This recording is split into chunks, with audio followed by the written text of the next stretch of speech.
రేపేమో మన DJ సెటప్కి DJ event అయితే ఉంది. దానికోసం జనరేటర్ దానికి అయితే వెళ్తున్నాం. యాక్చువల్లీ నేను జనరేటర్ తీసుకునే విషయం మీ అందరికి తెలిసిందే. కాకపోతే ఆ జనరేటర్ అనేది ఫ్రెండ్కి డీజే ఈవెంట్ ఉంటే ఆ డీజే ఈవెంట్ అయితే ఉంది.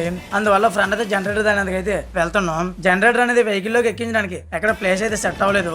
అందువల్ల జనరేటర్ అనేది వ్యాన్కి వెనకాల కడిసి మా విలేజ్కి తెచ్చి జనరేటర్ అనేది వ్యాన్లోకి అయితే ఎక్కించాం. మళ్ళీ జనరేటర్ని పట్టుకుని మా ఇంటికి వచ్చి ఇంకా మళ్ళీ వ్యాన్కి డీజే సెటప్ మొత్తం ఎక్కించడం అయితే స్టార్ట్ చేసాం.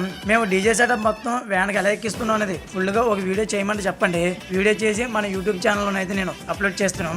అలాగే మీరు మన ఇన్స్టా ఛానల్లోని నన్ను ఎలా సపోర్ట్ చేస్తున్నారో యూట్యూబ్లో కూడా అలానే సపోర్ట్ చేయండి.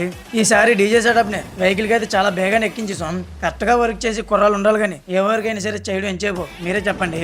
ఒకవేళ మీ దగ్గర కూడా ఇలాంటి కుర్రాలు ఉంటే మాత్రం కామెంట్ చేయండి. ఇంకా డీజే సెటప్ మొత్తాన్ని వెహికల్కి ఎక్కించేసరికి నైట్ అయిపోయింది. ఇంకా సౌండ్ చెకింగ్ అయితే పెట్టాను. సౌండ్ ఆలకించి ఎలా వస్తుంది అనేది కామెంట్ చేయండి.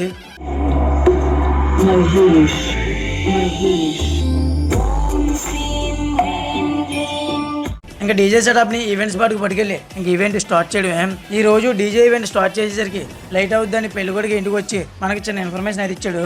ఈవెంట్ అనేది మన విలేజ్లోనే. వీలైతే పెళ్ళికొడికి మ్యారేజ్ విషెస్ అయితే చెప్పండి. పెళ్ళికొడుకు మన ఫ్రెండే.